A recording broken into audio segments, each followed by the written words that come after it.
appreciate all the pastors who are here. Bishop. Na watambua wachungaji wote, askofu ndiye hapa. Bishop, my heart loved you. Askofu nimekupenda sana. You are an amazing man. Thank you for coming. Ajabu, asante kwa kuja. Asante kwa Hallelujah. Hallelujah. Then there's Pastor Dan. Kisha kunaye mchungaji Danham.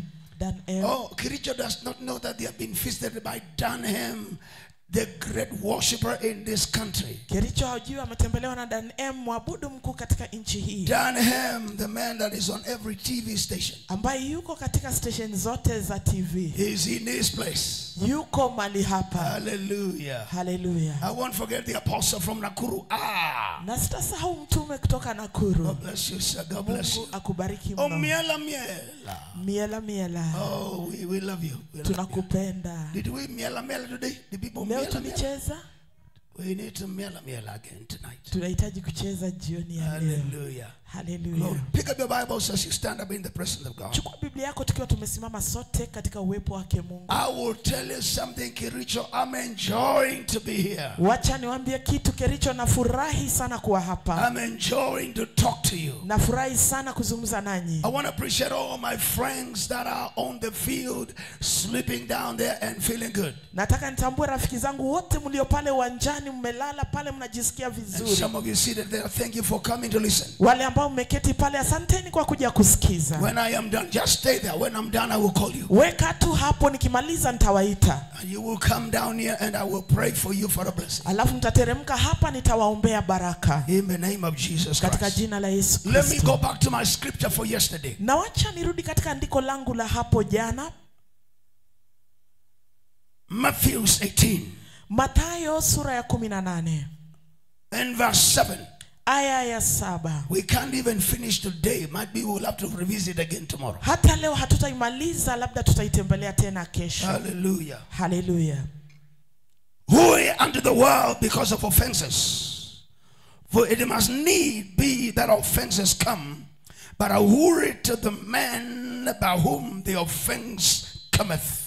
Ole wa ulimwengu kwa sababu ya makwazo, maana hayana budi kuja makwazo, lakini ole wake mtu yule ayaletaye makwazo. Father, speak to us again. Baba, nena nasi tena. Let your word bring forth life. Wacha neno lako lilete uzima. In the name of Jesus Katika Christ. jina la Yesu Kristo. Thank you, oh God, Asante for the anointing of the Holy Ghost. kwa upako wa Roho To Mtakatifu speak your word. ya kunena neno We lako. declare be glorified. Tunatangaza wewe tukuka. Be magnified. Wewe Be adhimishwa. exalted in this place. Inuliwa mahali hapa. In Jesus' name I pray. Katika jina la Yesu nimeomba. And we all shouted amen and amen. Na sote tuseme amina, amina. We give Jesus a clap offering and a shout. Tunampa Yesu sadaka ya makofi na shangwe. Hallelujah. Hallelujah. You can be seated in the presence of God. Unaweza keti katika uwepo wake Mungu. From yesterday we began to handle a very delicate matter. Kwanza jana tulianza kushughulikia swala ambalo ni la maana sana. We call it the matter of the heart. Na tukaita swala la moyo. We call them the matters of the heart. Tukaita swala la moyo. Why are we dealing with this? Kwa nini tunakabiliana na hii? Because the Bible declares every day Kwa sababu Biblia inatangaza kila siku God is looking for a man.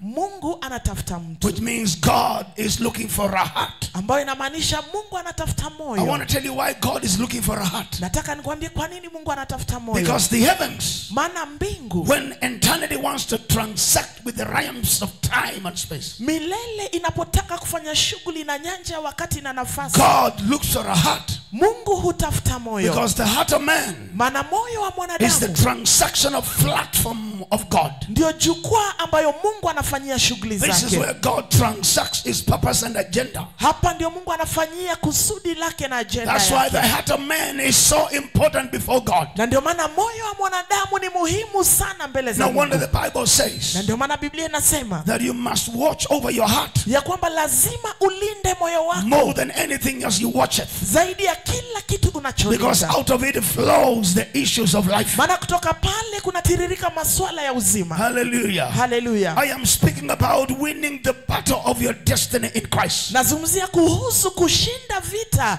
vya hatima yako ndani ya Kristo. We are on part 2 today. Tuko sehemu ya pili leo. Winning the winning the battle of your destiny in Christ. Kushinda vita vya hatima yako ndani ya Kristo. Hallelujah. Hallelujah. Now God has ordained destiny. Mungu ameteua hatima. For every man that a woman created of God. Kwa kila mwanaume mwanamke aliyeumbwa na God Mungu. has ordained greatness. Mungu ameteua ukuu. That's why we read the other day. Na ndio maana tulisoma juzi. That God has made all things beautiful at his own time. Ya kwamba Mungu amefanya yote yawe mazuri kwa wakati wake. He has declared the end from the beginning. Ametangaza mwisho tangu pale mwanzo. Which means God has already finished everything he wants to do. Ambayo inamaanisha Mungu ameshamaliza yote anayotaka kufanya. When God finishes, he calls all man to the beginning point. Na Mungu anapomaliza anamuita mwanadamu pale mahali pa He has kuanzia. already finished your destiny. Tayari amemaliza hatima yako. And you must understand, the Bible says the Bible says, I know the thoughts that I have for you. Na lazima uelewe, Biblia inasema Mungu anasema najua mawazo nilionayo kwako. He says, I know the thoughts I have for you. Anasema najua mawazo ninayokuwazia. Not thoughts of evil. Sio mawazo maovu. But thoughts of goodness. Bali mawazo mema. To give you an expected end. Ya kukupa mwisho wenye matarajio. Every one of you listening to me. Kila unayenisikia. God has never thought anything evil about you. Mungu hajawahi kukuwazia maovu. God has only thought everything good and better for you. Mungu kila mara anakuwazia mema. He has got good thoughts for you. Yeye ana mawazo mema kwa ajili yako. To give you an expected end. Ya kukupa mwisho wenye matarajio. And I want you to understand. Na nataka uelewe. Every time when God thinks. Ya kwamba kila mara Mungu anapofikiri. It is already done. Tayari imetendeka. Because the thought of God is a finished work. Maana wazo la Mungu ni kazi imekamilika. I said the thought of God is a finished work. Nasema wazo la Mungu ni kazi imekamilika. When God thought about your destiny, it was settled. Mungu alipofikiria tu hatima yako ilikamilika. But now the problem is. Lakini sasa tatizo ni. How is the posture of your heart? Mkao wa moyo wako uko vipi? Because the posture of your heart determines whether you will fulfill purpose and destiny. Maana mkao wa moyo wako ndio utamua kama utatimiza kusudi na hatima. Remember, I told you destiny is not a place. Kumbuka niliwaambia hatima sio mahali. Destiny is a journey. Bali hatima ni safari. That carries opportunities. Ambayo imebeba fursa. That gives you opportunity. Ambayo inakupa fursa. To be able to do what you're supposed to do. Ya kuweza kutenda ya kupasayo. To be able to have what you're supposed to have. Ili uwe na kile unachofaa kuwa nacho. And be able to become who you're supposed to become. Na ufanyike yule unayefaa kuwa. And that opportunity is given to every man. Na fursa hiyo anapatiwa kila mtu. Everyone that comes out the womb of a woman. Kila atokaye tumboni mwa mwanamke. Destiny is already given to everybody. Hatima tayari amepatiwa kila mtu. Are you listening to me? Je, unanisikiza? He gives opportunity to fulfill purpose to every man. Anapeana fursa ya kutimiza kusudi kwa kila mtu. But the problem has been. Lakini tatizo kila mara imekuwa. Since creation. Tangu uumbaji. Something has always happened. Kuna jambo limetendeka. The world and the devil. Ulimwengu pamoja na shetani. Has always calculated. Wamepiga mahesabu kila mara. On how they will destroy the heart of man. Ya jinsi watakavyoharibu moyo wa mwanadamu. Because the devil knows. Maana shetani anajua. The battle of your destiny is the battle for your heart. Ya kwamba vita vya hatima yako ni vita vya moyo wako. If the devil cannot destroy your heart, he can't destroy your destiny. Ikiwa shetani hawezi kuharibu moyo wako, basi hata haribu na hatima yako. If the devil can destroy your heart, ikiwa shetani hawezi kuharibu moyo wako, he can destroy your destiny. Hawezi pia kuharibu hatima yako. Because the destiny of every man. Maana hatima ya kila mtu is connected to his identity. Imeunganishwa kwa kitambulisho chake. And the identity of every man is locked inside his heart. Na kitambulisho cha kila mtu kimefungiwa ndani ya moyo wake. The devil knows. Shetani anajua. If he does not mess with your heart, ya kwamba asipoharibu moyo wako, you will keep your identity. Wewe utahifadhi kitambulisho chako. If you keep your identity, you will fulfill destiny. Na ukihifadhi kitambulisho chako, utatimiza hatima. That's why the war that is in the world. Na ndio maana vita vilivyo katika ulimwengu. Everyone born of a woman. Kwa kila aliyezaliwa na mwanamke. Is for the devil to try to change your identity. Ni shetani kujaribu kubadilisha kitambulisho chako. Because your destiny is locked in your identity. Maana hatima yako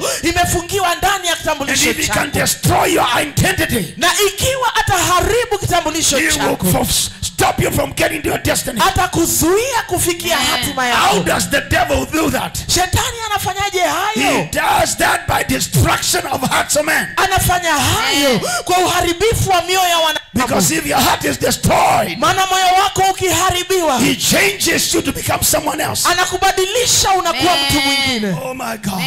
Mungu wangu. Hello. Hello. The world is fighting Ulimwengu unapigana to change you, kukubadilisha to wewe become someone else. ili uwe mtu mwingine. I said the world is fighting. Nasema ulimwengu unapigana. The devil is fighting. Shetani anapigana. The places you're being are fighting. Sehemu ambazo umekuwepo zinapigana. There is a war to change you. Kuna vita vya I kukubadilisha. said there's a war to change you. Nasema kuna vita vya Because kukubadilisha. the devil knows. Maana shetani anajua If he changes your identity, akibadilisha kitambulisho he chako will destroy your destiny. ataharibu na hatima yako. This is where the war is. Hapa ndipo pana vita. Even the war with Adam Hata vita na Adamu was for Adam to be changed ilikuwa ni kwake Adamu from abadilishwe being the person God created him kutoka kwa mtu ambaye Mungu alimuumba into becoming another person. na awe mtu mwingine. Because if your identity is messed up with, Maana kitambulisho chako your kikiharibiwa, destiny is messed up with. hatima yako pia Oh imeharibiwa. my God. Mungu And wangu. we said yesterday, Tukasema hapo the jana greatest weapon of the devil ya kwamba silaha kubwa ya that is shetani taking place now,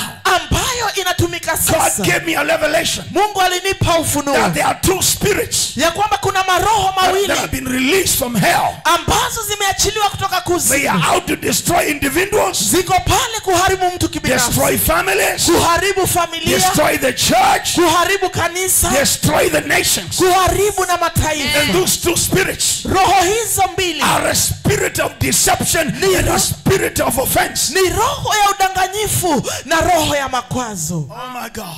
Mungu wangu. Because deception Maana udanganyifu will change a man from who he is. itabadilisha mtu kutokana na yule aliye. But the greatest weapon that works quickly, Lakini silaha kubwa inayofanya kazi that the haraka devil uses, is the spirit of offense. ambayo shetani anatumia ni roho ya makwazo. Are you listening to me? Je, unanisikiza? We are living in a world Tunaishi katika ulimwengu where when you meet with men, you can see they are offended. ambapo ukikutana na watu utaona kweli We are wamekwaza. living at a time Tunaishi kwa wakati where you find leaders of nations are offended. ambapo unapata viongozi wa mataifa wamekwaza. You find a husband offended. Unapata mume You amekwaza. find a wife offended. Unapata mke vile vile You find amekwaza. children offended. Watoto wamekwaza. We are living in a nation of people that are offended. Tunaishi katika taifa la watu If you wamekwaza. listen to people talk, Ukisikiza maongeo ya you watu see and you hear offense. unaona na unasikia tu Oh makwazo. my God. Mungu wangu. Why? Kwa nini? Are you listening to me? Je, unanisikiza?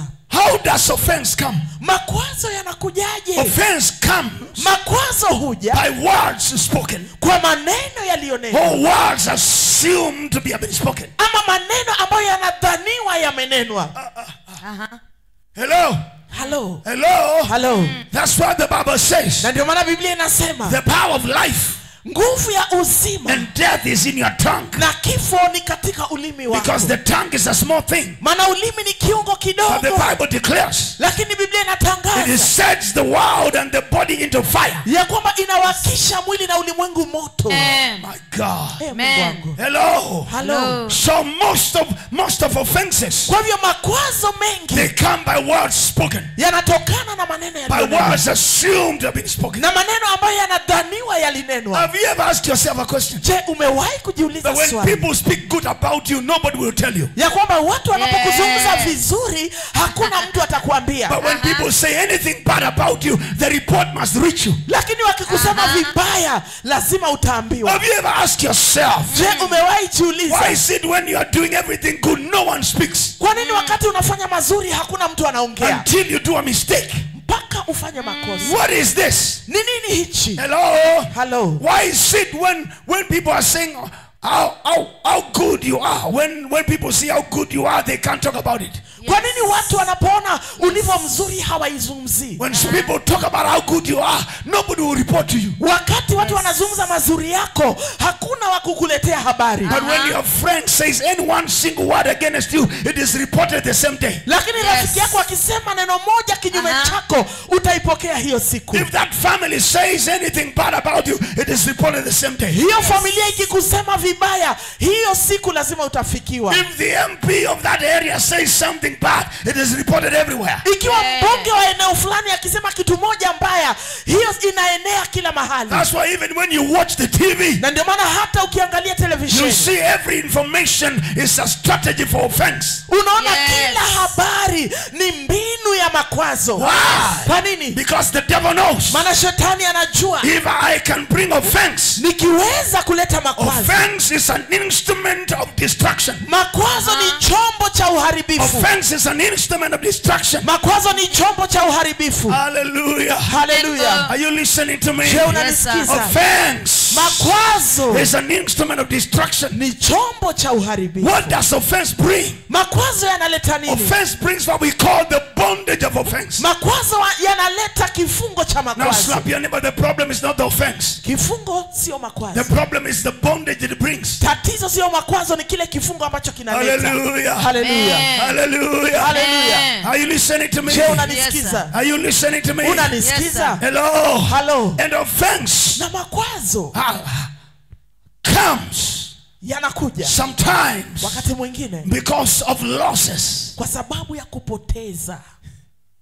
Kasema shauri manapia. Mtu aseme amina. Most people are offended Watu wengi wamekwazwa because they have lost opportunities. kwa sababu wamepoteza fursa, They have lost a friend. wamepoteza They rafiki, have lost a relationship. wamepoteza They uhusiano, have lost an interview. wamepoteza They have mtihani wa lost a kazi, job. wamepoteza They have kazi, lost everything wamepoteza kila because kitu. the devil capitalizes on things Kwa sababu shetani hutumia vitu to happen to you.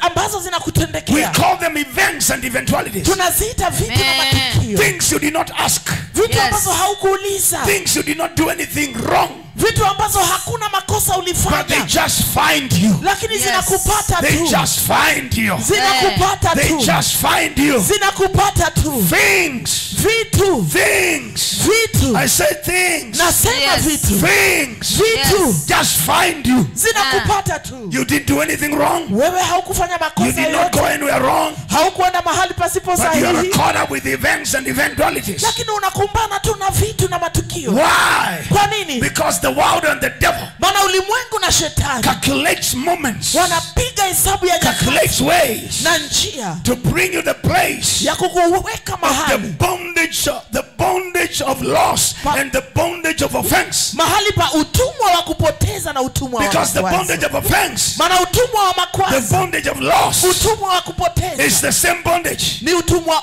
moja. It creates the same kind of hearts. Inaumba aina ya moyo. That's why there's a story Na ndio maana kuna of a hadithi woman called Naomi ya mwanamke aitwaye in the Naomi book of Ruth. katika kitabu cha Ruthu. She departed Yeye aliondoka and they went to look for green pastures. wakaenda kutafuta majani The Bible mabichi. says there was famine in the land. Biblia inasema kulikuwa na njaa katika And nchi. Abimelech Naye Elimeleki said to the wife and the children, let's go. akamwambia mkewe na wanawe, tuondoke, Let's get out of this place. tutoke mahali Are hapa. you listening to me? Je, They are unanisikiza? going to a better place. Wanaenda mahali bora. But when they got there in Moab, Lakini walipofika nchi ya the Moabu, Bible says, number one, Biblia inasema jambo the la kwanza, husband died. mumewe And after akafa, a short time, na kwa muda the mfupi two children died. wanawe wawili vile vile. Now I want you to understand Nataka why uelewe I'm talking about identity. kwa nini nazungumzia kitambulisho. Equals your destiny. Inatoshana na hatima yako. The Bible describes Biblia and inaelezea explains na kueleza that the name now ya kwamba jina Naomi means delight. inamaanisha furaha,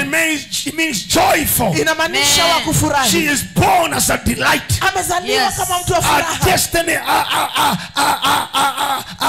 our name is delight. Jina lake ni furaha. Our identity is delight. Kitambulisho chake ni You furaha. can't stop delight from becoming anything. Hawezi kumzuia furaha kuwa She has chochote. been given an identity Amepatiwa that kitambulisho gives her a destiny. ambayo inampa hatima. She has been given an identity Amepatiwa that kitambulisho equals a journey inayotoshana na safari of yake fulfilling purpose. ya kutimiza kusudi. But something happens on the way. Lakini jambo likatendeka These njiani. are the calculations of the devil. Haya ni mahesabu ya shetani. These are the shetani. calculations of the world. Haya ni Yes. mahesabu ya Are you ulimwengu. listening to me? Yes, Je, sir. unanisikiza? When they were there, Wakiwa she pale lost the husband. alipoteza She mumewe, lost the sons. akapoteza na wanawe, And suddenly, na ghafla something happened to her. jambo Are likamtendekea. you listening to me? Je, She unanisikiza? heard the message Akasikia that habari a God had visited his people. ya kwamba Mungu amewatembelea watu And the wake food has come na chakula in the imekuja place they came. mahali But walikotoka, now, lakini sasa something has happened now. jambo She limeshamtendekea is no Naomi. longer a delight Yeye siyo furaha tena because of loss. kwa sababu ya kupoteza, Because of loss. kwa sababu ya She has kupoteza entered into a bondage. ameingia The utumwani, bondage of loss. utumwa wa The kupoteza, bondage of offense utumwa wa makwazo, is bitterness. ni uchungu, Is anger. ni hasira, Is resentment. ni chuki, Are you listening to me? Yes. je, It is unanisikiza? hatred. Ni kukasirika na kuchukia, Bondage of offense. utumwa wa The makwazo, bondage of loss utumwa wa is kupoteza, anger. ni hasira, Is bitterness. ni uchungu, Is resentment. ni Is makasiriko, hatred. ni chuki, Is unforgiveness. ni kutosamehe. And when that enters your heart, Na inapoingia moyoni the mwako, good posture of your heart is destroyed. mkao mzuri wa moyo wako unaharibika. Can I talk to Kericho? Je, niseme na Can I Kericho? talk to Kericho? Je, Yes, sir. niseme na Can I Kericho? talk to you? Je, Yes, sir. niseme nanyi? That problem is not just in the world. Tatizo haiko tu It ulimwenguni, is also in the church. tatizo hilo lipo Yes, sir. kanisani Where the pia. pastor has lost members. Wa mchungaji amepoteza washirika, Members have left. washirika It wamekuacha, is a loss too. ni kupoteza pia. They are no longer giving. Hawatoi Oh tena. my God. Mungu Snap wangu, your neighbor. Is a loss of offerings. guza jirani, mwambie ni kupoteza It's sadaka, a loss of everything. ni kupoteza kila Are kitu. you listening to me? Je, It's unanisikiza? a loss of love. Ni kupoteza It's upendo, it's a loss of connection. kupoteza It's a loss unganiko, of relationship. kupoteza And uhusiano. where every place where there's loss, Na popote palipo na like kupoteza, all of you that have lost either a parent or your brother, kama nyote ambao umepoteza mzazi ama you ndugu, know what happens to your heart. unajua kinachotendeka moyoni mwako. Loss and Kupoteza offense na makwazo are brothers. ni ndugu, They are ordained by the devil wameteuliwa na to shetani destroy your heart. kuharibu moyo wako. Aha. Oh, slap your neighbor and ask neighbor, why are people so bitter nowadays? Guza jirani, muulize, mbona siku hizi watu wana uchungu? Hey, people in Kenya are bitter. Watu wa Kenya wamekasirika. Yes. My God. Mungu wangu, My God, pastors are bitter. wachungaji ni Hey, wachungu, people are bitter. watu ni wachungu, Politicians are bitter. wanasiasa ni Authorities wachungu, are bitter. watu ni You wachungu. listen to every speech. Unasikiza And kila all what you mkeo see na kile is the unachokiona people that their postures of their hearts have been destroyed. ni watu Yes. ambao mkao wa mioyo yao imeharibiwa. Are you listening to me? Je, Yes, You unanisikiza? listen to people Unasikiza and watu, you say, oh God, save us. Mungu tuokoe. Aha. Hey, Yes. a pastor lost a believer to another church. Mchungaji alipoteza mshirika akaenda kwa kanisa, And now he is full of bitterness. He can't even greet the other pastor. na sasa amejaa uchungu, hawezi salimia hata huyo mchungaji mwingine. He can't allow the members to go to another meeting. Hawezi ruhusu washirika waende If mkutano I get to mwingine. that meeting, I will curse you. Ukienda kwa hiyo mkutano nitakulaani. That's why some of you are seated very far because you don't want your pastor to see you. Na ndio maana wengine wamekaa mbali, hutaki mchungaji Because akuone, there's already a warning. Don't try. maana tayari umeonywa usijaribu. Hey, look at your neighbor. But sick people make others sick. Angalia jirani, mwambie Sick wagonjwa people make hugonjesha others na sick. wengine. I said sick people make others sick. Nasema Sick watu people wagonjwa make others wanagonjesha Can I wengine. tell you something? Wacha nikwambie kitu, Every bitter man will always look for a way to make someone bitter. kila mtu mchungu atatafuta njia ya kufanya mwingine pia awe na Everybody uchungu. with the anger will always try to anger people. Kila mwenye hasira atatafuta kupatia watu You know hasira. why? Unajua ni kwa nini? Because Maana the posture of your heart mkao wa moyo wako determines what you supply. ndio inaamua utapeana nini. Because the heart will always give what is inside the heart. Maana moyo kila mara itatoa Yes. kilicho ndani. Most of the systems of our lives have been destroyed. Na na mitiririko ya mioyo yetu imeharibiwa. May God dig up another well for you today. Wacha Mungu akuchimbie kisima May kipya leo. God change your well for you. Wacha Mungu akubadilishie kisima. Like in the days of Isaac, Kama siku za Isaka where he dug the first well. alipochimba kisima cha Slap your kwanza. neighbor, the first well. Angalia jirani mwambie kisima cha There kwanza. was war in that well. Kukawa na vita Hey. kwa hicho Yeah. kisima. I love the second one. Ya pili There was war. kukawa na And the magombano. Bible says every time there was war, Biblia inasema kila mara kulikuwa na vita, he shifted and dug another one. alihama akachimba He kingine. refused to drink from the well of bitterness. Alikataa kunywa kutoka kwa kisima The cha first magombano. well was bitterness. Ile ya kwanza ilikuwa ni The second uchungu. well was anger. Ya pili ilikuwa ni hasira. Look at your neighbor and tell your neighbor he refused to dwell there. Angalia jirani mwambie alikataa kukaa pale. God is calling you to get out of these wells. Mungu anakuita toka kwa visima hivi. Because that well will destroy your life. Maana hicho kisima kitaharibu maisha That well yako. will enter your destiny. Hicho kisima kitazuia hatima yako. Oh my God. Mungu wangu. That's why most of us are losing opportunities. Na ndio maana wengi wetu tunapoteza fursa. Some of you young people, you can't even get married. Wengine wenu vijana hamwezi oa na kuolewa hata. Yeah. Ndio. Yeah. Ndio. Because Kwa sababu there's a story kunayo that every man and every woman is a cheater. ya kwamba kila mwanaume kila mwanamke ni muongo, ni mdanganyifu. Oh my God. Ndio. They only bring your report. We saw your boyfriend seated in the hotel with another sister and they were loving and you don't even inquire whether there's a blood sister. The moment he comes, he says, I was told. He looks at you and says, this one, if you are like this before I marry you, if I marry you, I will die. Let me jump out of this well. Unaambiwa nimeona boyfriend wako amekaa na dada mwingine wanacheka, haujui ni nani, haujauliza, amekuja umefura na makasiriko, anasema huyu nikimwoa nitakufa. It's because destroyed hearts, they destroy opportunities. Ni kwa sababu mioyo iliyoharibiwa inaharibu fursa. Amen. The Bible reports Biblia that inaeleza she was told in Bethlehem, akaambiwa Bethlehem, God has visited his people. Mungu amewatembelea watu He has wake, released food enough. ameachilia chakula And the tosha. Bible says she returned Biblia inasema to akarejea Bethlehem Bethlehemu together with Ruth, pamoja na Ruthu the Moabitess. Moabi. And the Bible says when they returned, Biblia inasema the waliporejea people of the city and the women of the city began to sing a song. watu na wanawake wa mji wakaanza kuimba wimbo. Naomi is back. Naomi amerudi, Naomi has amerudi. come. Naomi People are amekuja. rejoicing Watu because wanafurahi. they think they are welcoming a delight. Maana wanafikiri wanamkaribisha aliye furaha. They did not know that the delight has changed. Hawakujua furaha She alishabadilika. looked at everyone and said, don't call me Naomi. Akawaangalia wote akasema msiniite Naomi. Call me Mara. Niiteni Mara. Call me Mara. Niiteni Mara. Call me Mara. Niiteni Mara. Because God has worked against me. Maana Mungu amenitia uchungu. Strange things have worked against me. Hali zimekuwa kinyume I've gone changu. through so much. Nimepitia mengi. I cannot be a delight anymore. Siwezi kuendelea kuwa furaha. Slap your neighbor.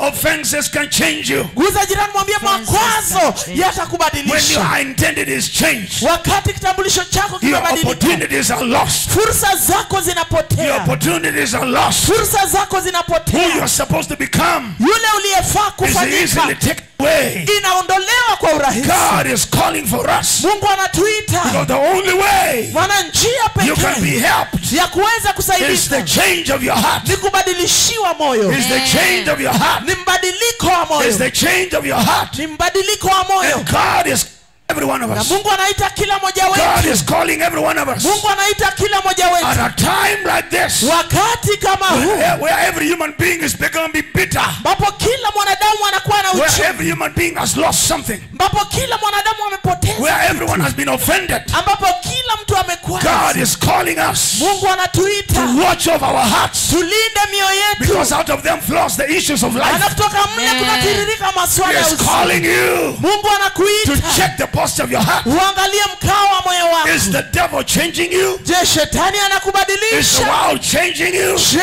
ulimwengu We unakubadilisha? live with people Tunaishi na who watu want to change us. ambao wanataka Yeah. We live watubadilishe. in a world Tunaishi katika that wants to ulimwengu change us. ambao unataka We utubadilishe. live in a world Tunaishi katika where the ulimwengu devil wants to change every man. ambao shetani anataka abadilishe kila. That's why no one was created a sinner. Na ndio maana hakuna aliyeumbwa But the akiwa devil mwenye is dhambi. changing changing everybody lakini shetani anabadilisha into kila becoming evil. kuwa muovu. No man was created a prostitute. Hakuna mtu alizaliwa aliumbwa No kuwa woman was kahaba. created a prostitute. Hakuna mwanamke aliumbwa No kuwa one was kahaba. created a murderer. Hakuna aliyeumbwa No kuwa one was created muuaji. a fornicator. Hakuna aliyeumbwa kuwa No one was created a mwasherati. drunkard.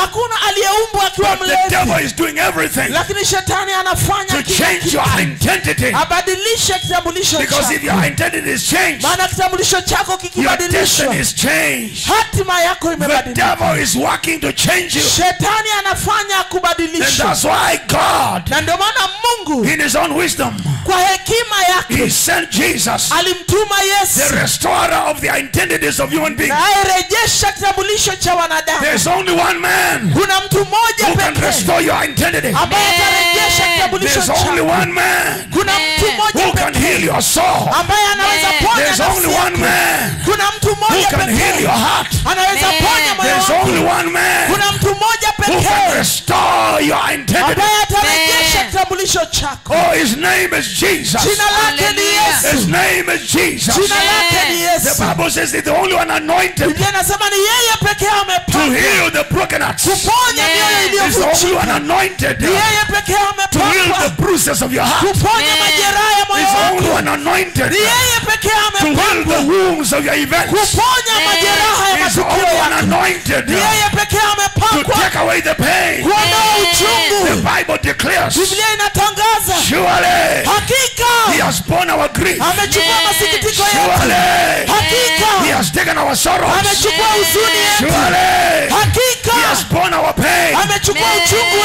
The wetu. chastisement of our peace Adabu ya amani was yetu upon him. ilikuwa juu yake. Only him Yeye pekee who calls out and says, ambaye anatuita na kusema, come unto me, njooni kwangu all ye that are labor and are heavy laden. uliye na mizigo I will mizito, give you rest. nami I will nitawapumzisha. rest you from your pain. Nitawanusuru na I will uchungu rest you wenu. from your grief. Nitawapumzisha na I will rest you from masikitiko. your sorrows. Nitawapumzisha na I will huzuni. rest you from your anger. Nitawapumzisha na I hasira. will rest you. That's Nitawapumzisha. why the Bible says Na ndio maana Biblia inasema there remaineth a rest alimbaki kuna for pumziko the people of God. kwa watu wa Mungu. There remaineth a rest Kunayo for pumziko the people of kwa God. watu wa Mungu. The rest is in Christ. Pumziko ni kwa The Kristo. rest is in Christ. Pumziko ni ndani The ya rest is in Kristo. Christ. Pumziko ni ndani ya The one who Kristo, has conquered the devil for you. ambaye amemshinda The shetani one kwa who has ajili taken your yako, pain. ambaye amechukua uchungu The one who wako, has gone through what you've gone through. ambaye amepitia yale The unayoyapitia. Bible says Biblia inasema we don't have an high priest hatuna kuhani who mkuu cannot be tracked by our infirmities. ambaye hawezi jitambulisha na For he was masikitiko tempted yetu. as we were tempted. Maana alijaribiwa kama sisi, He went through everything we've gone through. alipitia yote They tunayopitia. spit on him. Walimtemea They mate, beat him. walimpiga, But he never became bitter.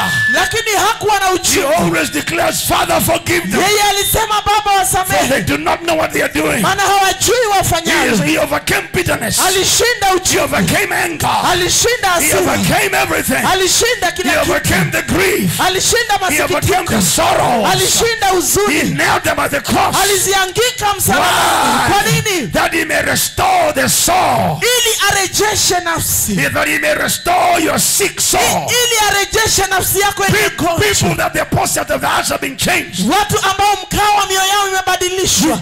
We tell people and we inform people it is called what we call being sick emotionally. Tunaambia watu na kuwafundisha ni kuwa mgonjwa katika You hisia are zako. sick emotionally. Wewe ni mgonjwa katika A man hisia. sick emotionally is dangerous more than a man sick from malaria. Mtu aliye mgonjwa katika hisia ni hatari zaidi ya yule aliye na ugonjwa wa Because malaria. an emotionally sick man Maana mtu aliye mgonjwa katika hisia, fights for nothing. huyo hupigana bure. He lacks chaos for nothing. Yeye anapenda fujo bure. You can just ask him. That's why you find an husband. Na ndio maana unapata mume, Your wife mke wako wakes up in the morning and tells you, Annie, anakuja asubuhi anakuambia, hani, before you go, kabla ya kutoka, can you leave us with some money for unga? si tuachie kwa pesa ya unga. I love you start. Na anaanza You start, hey. Every time money. kila saa ni pesa, ni pesa, ni pesa. Am I a tree of money? Je, mimi ni mti wa Am pesa? I a tree of money? Unaona mimi ni mti wa pesa? Look at your neighbor, but the man is just sick. Angalia jirani, mwambie huyo mwanamume ni mgonjwa tu. It is your responsibility. Ni wajibu wako. It is your responsibility to take care of your family. Ni wajibu wako kulinda familia. Why are you getting angry with your responsibility? Kasirika na ni wajibu wako. Slap your neighbor. If you find a man like that one, tell him you are sick. Guza jirani, mwambie ukipata mwanamume kama huyo, mwambie wewe ni mgonjwa. And if you are living with one like that, when you go home tonight, tell him, I was told you are sick. Na kama unaishi na kama huyo, ukirudi nyumbani mwambie Asali, niliambiwa wewe ni Why do you like fighting for nothing? Mbona unapenda kupigana bure? Why are you always angry? Kwa nini kila mara umekasirika? I can't get an amen up here. Sipati amina. Oh my God, oh my God. Mungu wangu. Oh my God. The Bible says Biblia inasema the worst thing in this life is to live in the same house with an angry woman. kitu mbaya zaidi katika maisha haya ni kuishi kwa nyumba moja na mwanamke wa makasiriko. Slap your neighbor, an angry man. Mwanamume aliyekasirika. Because that is a destruction of your life. Kwa sababu ni uharibifu wa maisha You yako. will never go to work with peace. Hautaenda kazini kwa amani. You will never do anything with peace. Hautafanya chochote You kwa must amani. know how to master your heart. Lazima ujue jinsi ya kukamata moyo wako. Because you may never become anything. Maana unaweza kosa kuwa chochote. Because in your house you live with a potential man ordained of the devil to make you become angry every day. Maana ndani ya nyumba yako unaishi na mtu mwenye uwezo aliteuliwa na shetani wa kukukasirisha kila siku. Oh my God. There's no amen in this place. Hakuna amina. Everybody is quiet now. Kila mtu amekimya. Ask your neighbor, is God talking to you or is he talking about you? Because he must be doing one of the two. Uliza jirani yako, Mungu anasema nawe ama anazungumza habari zako? Because Maana anafanya if moja he's wapo. talking to you or talking about you, you won't shout amen. Maana kama anazungumza nawe ama anakusema hautasema amina. Hey. Oh my God. Mungu wangu. Oh my God. Mungu wangu. Look at your neighbor and tell them, may the Lord heal you. Angalia jirani yako May mwambie. the Lord heal May you. the Lord heal our nation. May the Lord heal Kericho. Wacha Bwana Amen. aponye taifa letu na aponye Kericho. Oh my Amen. God. Oh my Mungu God. wangu. Oh my God. Mungu wangu. In the past we fought out of tribes. Na kale tulipigana kwa sababu ya makabila. But now we are fighting out of nothing. Lakini sasa hivi Yes. tunapigana bure. Nobody shouting and Hakuna mtu Amen. slap anasema. your neighbor, but everybody's angry. Kila mtu amekasirika. You go to buy something, you say, can you give that one? Unaenda kununua kitu nasema nipatie. When he is doing, he says, no. Change it to that one. Unasema Then he goes, badilisha iwe hiyo nyingine. don't you know what you want? What is it that you want? Kwani hujui unataka nini wewe? Look at your neighbor, but people are sick. Watu ni People are sick. wagonjwa, ambia jirani.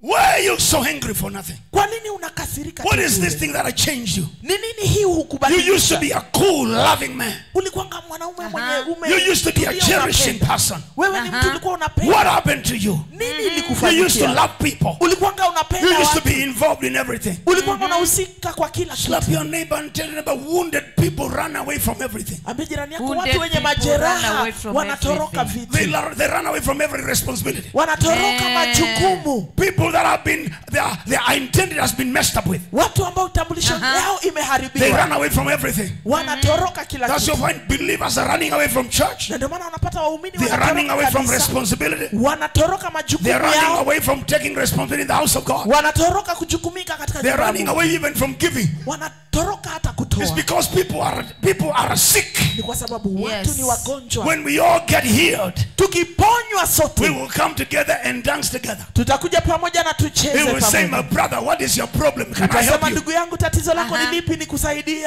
Oh my God, when you are healed, Ukipona, when you wake up in the morning, ukiamka asubuhi, the first thing you want to find out is, my darling, how are you doing? jambo la kwanza ni kwa mpenzi wangu ukoje? How do you wake up? Umeamkaje? Are you okay? Je, uko sawa? Are you all right? Uko sawa? You say, I am going for prayer. Unamuuliza unaenda maombi? But when I'm coming back, I'm coming with a blessing. Inarudi kwa Amen. baraka. Hello? Amen. Hello? Amen. Look at your neighbor. Angalia jirani na Neighbor. umwambie. People that are all healed, they pray together. Watu ambao wameponywa Amen. wote wanaombanga pamoja. Yes. Have you ever seen a place where the wife and the husband don't ever pray together? Look at your neighbor, two sick people. Umewahi ona mahali mume na mke hawaombi pamoja, wagonjwa wawili? Oh, one of them is too sick that you can't help him. Ama mmoja ni mgonjwa sana hasaidiki. There's nobody shouting him. Hakuna mtu anasema amina. Today people don't like me anymore. Slap your neighbor and tell him, but when malaria must be healed, you don't give people just normal. When it is too deep, you give them quinine. Quinine. Slap your neighbor. Swallowing quinine is not easy. But anyway, you will be healed. Swallow. Amen. Swallow the quinine and you will be healed. Yes. Meza quinine haikuwa rahisi, lakini ukimeza unapona.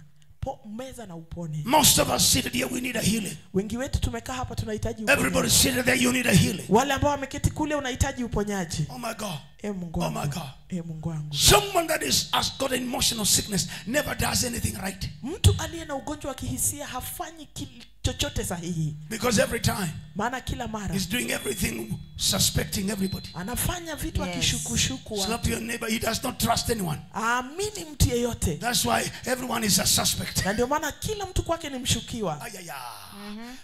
The pastor is a suspect. Mchungaji ni The mshukiwa. husband is a suspect. Mume wake ni mshukiwa. Everybody is a suspect. Kwake kila mtu ni mshukiwa. Why? Kwa Because nini? wounded people don't trust anybody. Maana watu wenye majeraha hawaamini mtu yoyote. There's no amen here today. Hakuna amina. Amen. Jesus Yesu wants to heal you. anataka He kuponya. is the only one. Ni yeye pekee. That's why the Bible Na says, ndio maana Biblia inasema be sober. I'm closing now. ya kwamba kuwa timamu. Be Nafunga sober. sasa, kuwa timamu And be vigilant. na uwe macho. Now slap your neighbor, but you can never be vigilant unless you are sober. Ambia jirani yako hawezi You can kuwa never be macho vigilant mpaka uwe unless timamu you are kwanza. But we must understand, what does the word soberness mean? Lazima tuelewe kuwa timamu inamaanisha nini. To be sober means you are not drunk. Inamaanisha haujalewa.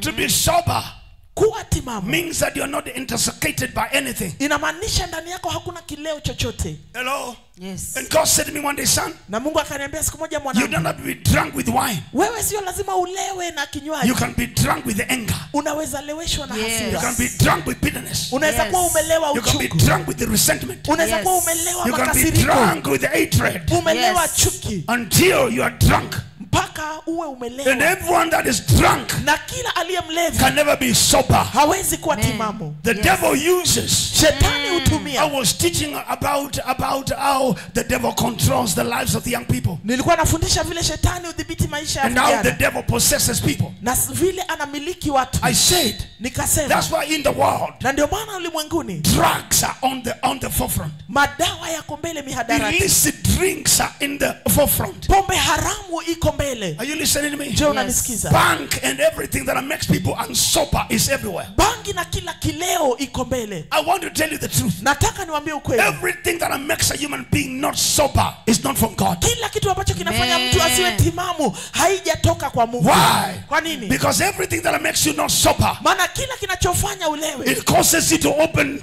a door for your heart for devils to fill you. inakusababisha ufungue mlango wa moyo wako mapepo ya That's kujaa. why the easiest people to get mad is to take drugs. Na ndio maana njia rahisi ya kufanya watu wenda wazimu ni kutumia mihadarati. Because they open the door wide. Maana wanafungua mlango Because wazi. if you are not sober, Maana wakati you hautimamu are prone to attacks. wewe unakuwa hafifu. Yes. Unaweza vamiwa wakati wowote. Yes.